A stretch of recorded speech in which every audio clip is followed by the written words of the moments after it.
Jimmy Donaldson, aka Mr. Beast, is a household name known around the world for his philanthropy, his outrageous prize pools, and over-the-top stunts and challenges that have brought him from a middling YouTube wannabe to the most subscribed person on the planet, and made him a literal billionaire in the process, which is insanely impressive. But the manipulative habits he's developed over the last decade have gone too far this time, and I fear that if he's not stopped, he and his army of clones will begin an even more massive wave of open and dangerous exploitation that will lead us closer to the world of Squid Games than I ever thought was possible in my lifetime. This is because Jimmy has recently made a video called "Last to Leave the Grocery Store Wins $250K. But Kit, bro, this looks like the same slop scene over the last couple years. Or, he's such a good dude, he's just giving a bunch of people a chance to win so much life-changing money. While yes, I agree that Jimmy has made a ton of slop, more on this in another video, and this video on the surface looks like any other challenge video we've seen, I truly believe that this video marks a real change in the Golden Boy's output, and more importantly, his outlook on the world. Jimmy has become the embodiment of the... Hello? Don't disappoint me.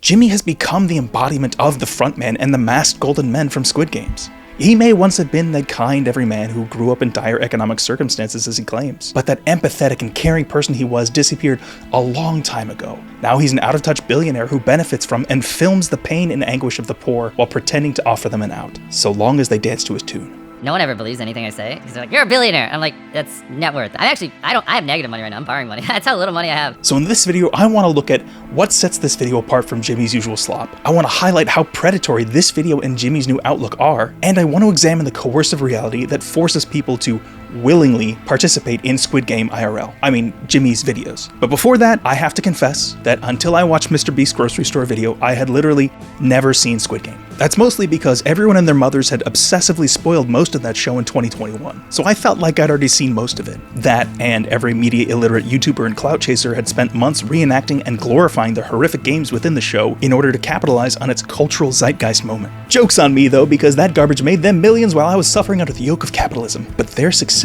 paled in comparison to what Jimmy Beast was able to accomplish because of that show. Jimmy recreated all of the sets and games from the first season, and whichever one of these 456 people survives the longest wins 456 grand. And crammed them into a singular 25-minute video, which is crazy, and in my opinion also wasteful and stupid from a creative and storytelling perspective. But again, punch me in the face and call me Shirley, because that went on to garner over 930 million views and is to this day far and away Mr. Beast's most popular video. It's clear though that Jimmy, like all of his other media-obsessed illiterate buffoons, did not understand what the show was really about. While most of us saw the show as a terrifying allegory about the appetite and exploitation by the rich of the poor, How much did you bet? $1 million! Jimmy saw it as an inspiration, a bunch of wild and crazy games he could use to recreate it in real life, both for that video and in everything that came after. Jimmy adopted many of the show's aesthetics and incorporated them into his own content moving forward. That's everything from colored jumpsuits to the unidentified masked guards to big sets to large numbers of contestants for even larger sums of money, and even directly taking inspiration, aka stealing, some of the games from the show itself, which he uses in much of his content to this day. However, recently it seems that either Jimmy is one, afraid of the legal consequences of copying and pasting such obvious elements from a copyrighted property, or he's realized that being compared to a character who profits off the brutal deaths of the desperately poor people he's kidnapped and pitted against one another is not as flattering as it might appear. Regardless, he's been unsuccessful in these efforts, and it's clearly ticking him off. I've noticed that same thing too, that people would say compared to Squid Games a lot, but obviously with season 1, we first off, we didn't kill people. Really, Jimmy? You can't see how or why people might make comparisons between you, a rich man who profits off of pitting a bunch of desperately poor people against one another in competitions for money, Once you step on a red line, you're eliminated. All right, she's eliminated. to a show where a rich guy profits off of pitting desperately poor people against one another in competitions for money. You're a billionaire. The only difference is that you're currently not making them battle against each other to the death. But let's not get too far ahead of ourselves or give him too much credit for that just yet. Oh, hello. Feel free to watch. Enjoy the show. I mean, I know that no one was literally killed in his Amazon Prime Season 1, or any of his videos for that matter, but that didn't seem to stop him from literally simulating the brutal deaths of hundreds of contestants across both his videos and the show itself. I mean, you even sound design bodies hitting the ground after they scream and fall from a great height.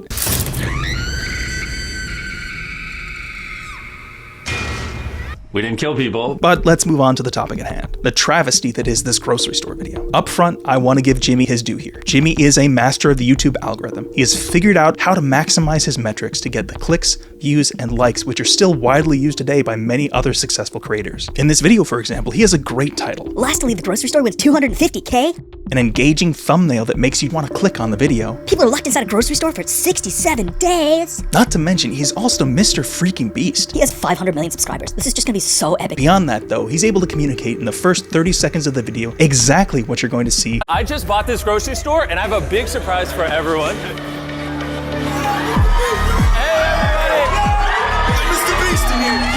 Attention everybody, you are now in a Mr. Beast video. Whichever one of you leaves this grocery store last wins that $250,000 right there. And by establishing a reason for us to keep watching, the mystery of who in this grocery store is going to win the $250,000 prize. It's perfect for the YouTube algorithm and our overstimulated dopamine-fueled brains. Even if the core idea is absolutely garbage, he's able to keep you engaged. But that's Mr. Beast for you. However, the next 15 words are why I decided to make this video. I don't know any of these people. They're not my friends. They're just random shoppers.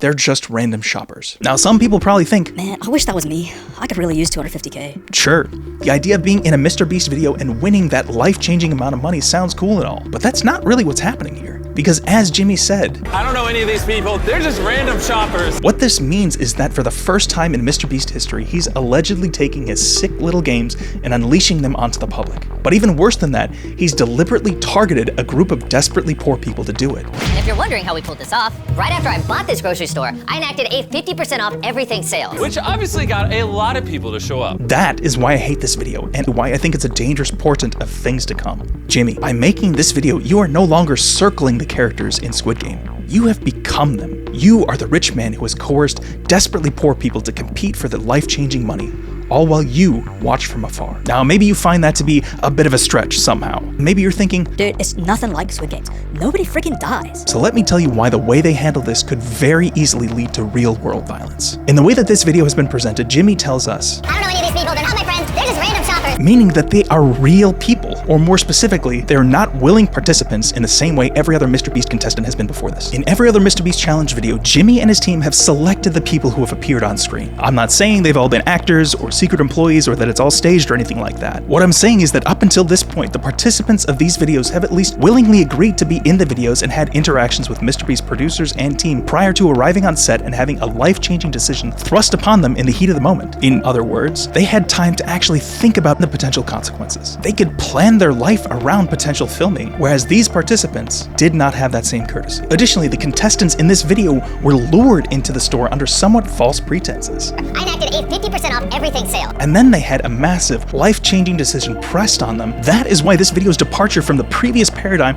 has such horrifying ethical implications. Jimmy and his team were incredibly predatory and misleading. Which obviously got a lot of people to show up. They ostensibly coerced 30+ people into agreeing to be in this video. And they did that the same way that you and I are coerced, through the realities of life under a capitalist organization of the economy. This will do nicely. Oh, don't mind me. It is widely felt that the year of our Lord 2026 is perhaps one of the worst, if not the worst, in the history of the United States, especially for working class people. And that is entirely due to the long-running and horrific actions of the gerontocracy and the overt actions of the oligarchy, which Jimmy is now a part of. These oligarchs are the same people who have stolen wages and power from workers for decades, simply so number go up. And they do all of this from the comfort of their super yachts, their tropical island compounds stolen from native families, and underground bunkers, homes protected by private security and police. That's people like Thiel, Bezos, Zuckerberg, Andreessen, the Ellisons, Sieg Heiling, Musk, etc. They're all spending tens, if not hundreds of millions of dollars to lobby Congress and the White House to further their own agendas and push towards creating their own techno-feudalist empires as de facto monarchs. Meanwhile, we, the working class people of this country, are struggling to make ends meet, living paycheck to paycheck. Roughly 43% of US households do not have $1,000 in their savings accounts for emergencies. Minimum wage did jump from $6.55 an hour to a whopping $7.25 an hour in 2009 and hasn't budged ever since. This despite many resolutions and widely popular ballot initiatives which were killed by the same oligarchs and gerontocracy that benefit from our enslavement to the system. Surely that's just a result of the markets doing their work. I mean, it's not like productivity has increased all that much. Our productivity has increased significantly over time, and pay hasn't risen to match that. I mean, it's not like the companies are evil. They really have our best interests at heart. Companies have been recording record profits and doing stock buybacks to further increase their bottom line while enacting mass layoffs and cutting benefits. Well, I mean, at least the CEOs are on our side. They've increased almost 1,500% since 1960. Okay, well, at least no other goods have increased. Inflation has increased the price of most goods by more than 53% since 2009. Rent has increased dramatically from $875 a month, not including states like California and New York in 2009, to on average $1,698 a month in 2026. Gas prices have skyrocketed. Student loans have shot to the moon and threatened tens of millions since they privatized lending. The cost of groceries has exploded, and even our utilities like water, power, and gas have snowballed, especially because of the insane requirements of AI data centers that Jimmy may or may not be using. And none of that even scratches the surface of the realities of even trying to find a job that covers the cost of living. So many people have to hold multiple jobs just to keep a roof over their heads. Why that matters in this context is because you have to think, what would you do if you didn't have any money? How would you afford food? How would you cover rent and shelter? How would you pay for clothes? How would you afford to get to work? The lack of money and the pressure to make ends meet is coercion. Because if you don't, you'll lose what little you have, or worse.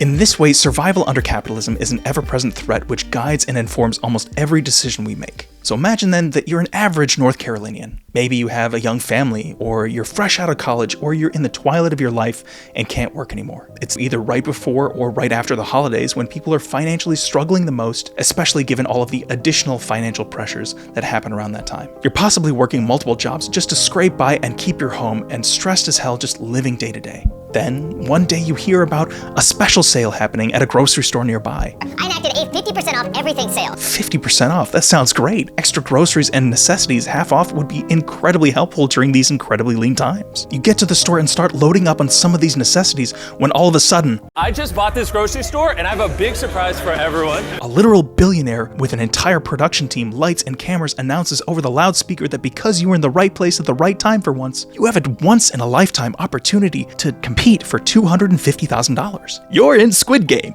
I mean, a Mr. Beast video. What are you gonna do? Are you just gonna walk away from life-changing money your family needs to get out of debt and poverty? I think that most people, if we're being honest, would at least feel pressured to listen to that pitch. And I cannot imagine how difficult that decision would be to make in that moment. But, and I can't believe I'm saying this, that's not even the most sinister and predatory aspect of this video. In Jimmy's own words, he deliberately targeted low-income people. 50% off everything sale. But that wasn't enough, because this video is an endurance challenge, meaning that the contestants have to outlast everyone else in that store to win. So they're trapped in a grocery store, unable to see their family, their friends, but if they chose to participate in this challenge, they would be unable to leave the store under any circumstances. So what happens to their jobs? But others in the store do have jobs. If I don't leave and go back to the job, I have no job after this. And I made my choice because I'm still here. They had to quit. Do we not see how disgustingly cruel that is? How predatory? These people are being coerced by this billionaire to give up their lives, their jobs, and their freedom for the chance to win money. All while Jimmy and his team sit back and watch them destroy their lives from the comfort of Jimmy's multi-million-dollar compound. Unless you were lucky enough to have a good, stable income and were living comfortably, it's really hard not to imagine someone at least considering giving up their job for this chance. It makes it harder too, because I quit my job coming in here and I'm just ready to see my son. My child needs me, and 3 weeks is a long time for any mom to be away from their child. I genuinely thought I could 100% win this, but I'm not gonna be in here for 3 months and miss my kid's life. Me and Eldine's family has been coming here every day, so it didn't make it harder. It'll be over soon. Especially when minimum wage workers have to break their bodies for $7.25 an hour while their customers treat them like garbage and bosses build their schedules to make sure they don't qualify for benefits. What Jimmy did was economic coercion, or at the very least, ungodly cruel. Jimmy doesn't think about the aftermath of his videos on the contestants who don't win. The 4 losers, can you jump off? Just jump. You're eliminated. You're eliminated. You're eliminated. Get out of here. Thank you for coming out. And all of you are moving on to the final game. He doesn't give a what happens to anyone so long as they're not on screen. But don't worry guys, Jimmy wasn't all bad. He did offer the people who chose not to participate free groceries for coming to the store. For anyone who couldn't or chose not to participate, well then fill up the cart because your groceries are free. Oh, how I love when they play hard to get. One little caveat to all this is that I'm willing to bet that Mr. Beast and his team actually did do some form of casting for this video. I would find it so strange for Mr. Beast to put up what probably amounts to more than $100,000 to make this video without having some form of control over the outcome. That's because I have a background in film production. To be clear, I am not saying that they scripted everything out. What I am saying, though, is that they might have simply told certain people who had previously applied to be in Jimmy's videos to be at this location at a certain time. Or it could have been something more involved. I can't say for certain, and I doubt Jimmy ever will. I did find it suspicious, though, that so many young men who are Mr. Beast's target demographic all just happened to be at this grocery store when the whole thing was going down. It's not out of the realm of possibility, but it also does seem rather convenient. Regardless, even if it was partially cast, none of that takes away from the predatory nature of this style of video. Jimmy is, at the very least, representing to his young and impressionable audience that what he's doing here is capturing real people in dire economic straits and coercing them to compete for money. And that's what his clones and his young viewers will take away from all that. Do you enjoy dancing? Dance for me. Now, as the video continues, we see all the usual stuff we've come to expect from reality television programming, particularly post-Squid Game. Contestants make alliances, they hoard resources like it's the apocalypse, and antagonize each other to encourage contestants to leave. But again, this feels like a more heightened version of other things, and not in a good way. We've already talked about how, in almost all reality television, the people who appear on screen are cast, which is important for the contestant, but also important from a safety perspective for other contestants around them. In these cases, if the production company has done their jobs correctly, contestants have had background checks or been interviewed to evaluate a person's psyche, etc. But if they are contestants from off the street as were being represented, then the real people in the competition probably weren't fully vetted. What happens if one of them has a medical condition they didn't disclose? What happens if they have a history of violent outbursts or PTSD, or any number of other potentially life-threatening and dangerous conditions that they may or may not want to disclose for fear of missing out on the chance of life-changing money? On the 5th night of the challenge, for example, Xavier sneaks into another group's base and tries to pop one of the other contestants' beds. Now, at first glance, it's a little ruthless, but it's ultimately harmless. You know, kind of like an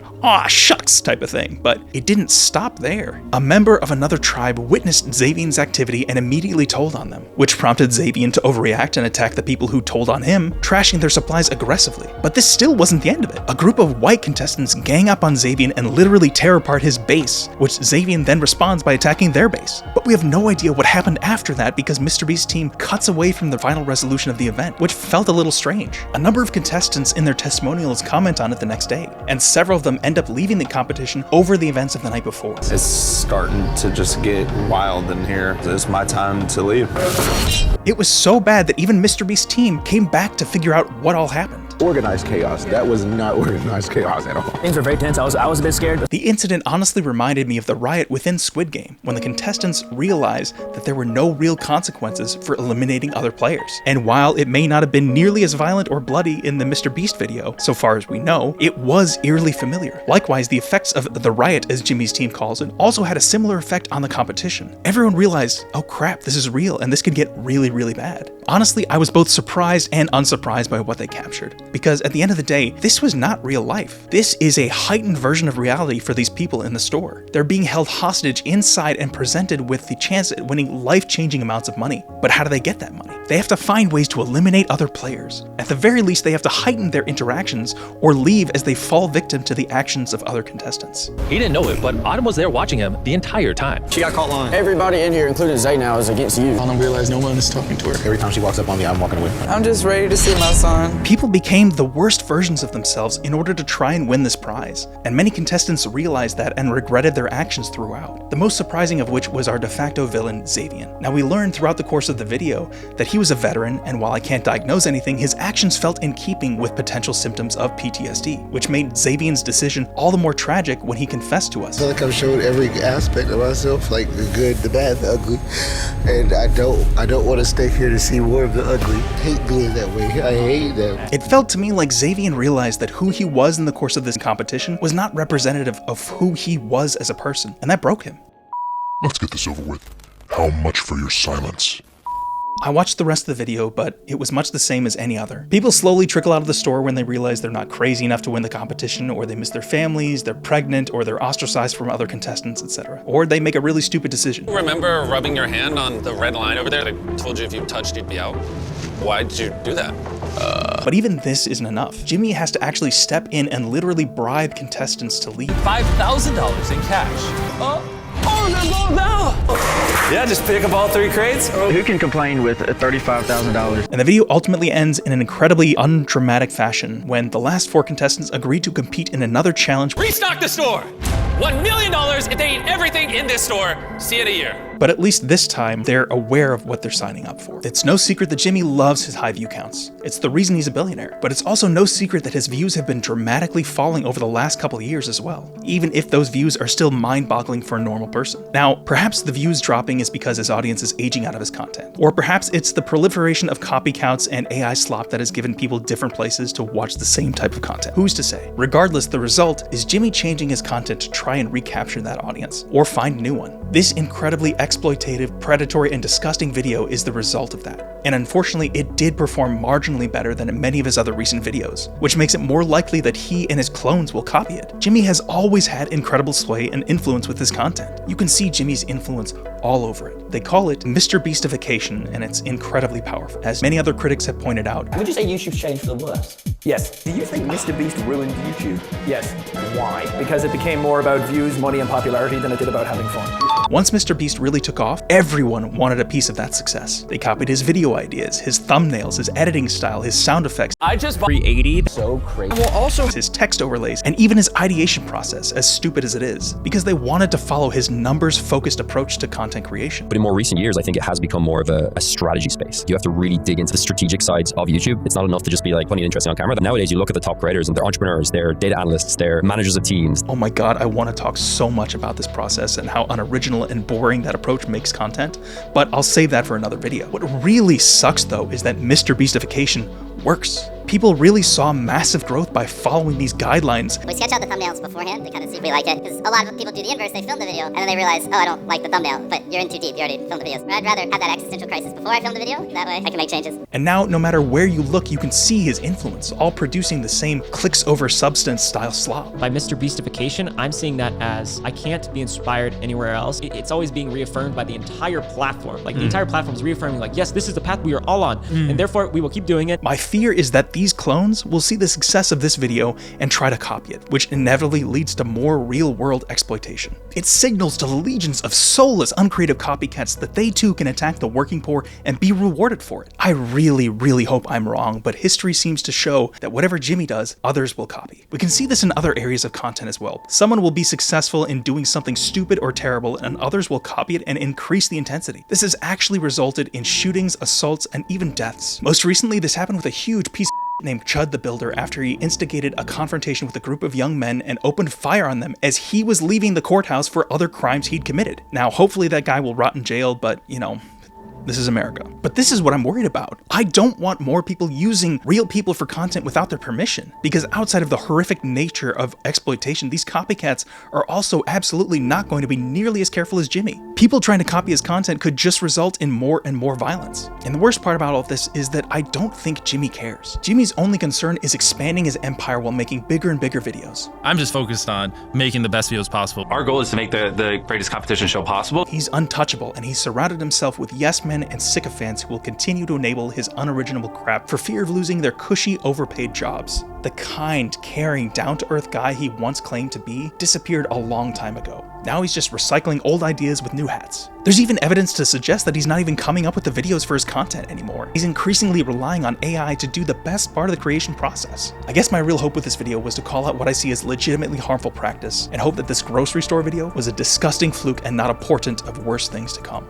People are already struggling so much to make ends meet and survive under the terrifying yoke of oligarchs, gerontocracy, and capitalism in general. It's a system that benefits from a permanent underclass of exploited workers. So the last thing we need is a bunch of out-of-touch billionaires reenacting their favorite dystopian worlds in the name of good content. But I fear that we're just seeing the beginning of all the depravity that is yet to come. With that said, what do you guys think about Jimmy's video? Do you find it exploitative? Do you think it's all staged? Do you think it might be a herald of worse things to come? Is Mr. Beast slowly becoming the front man, leading us to a more deadly version of his own videos? Let me know what you think in the comments below, and consider liking, subscribing, and sharing with a friend. Anyway, peace out.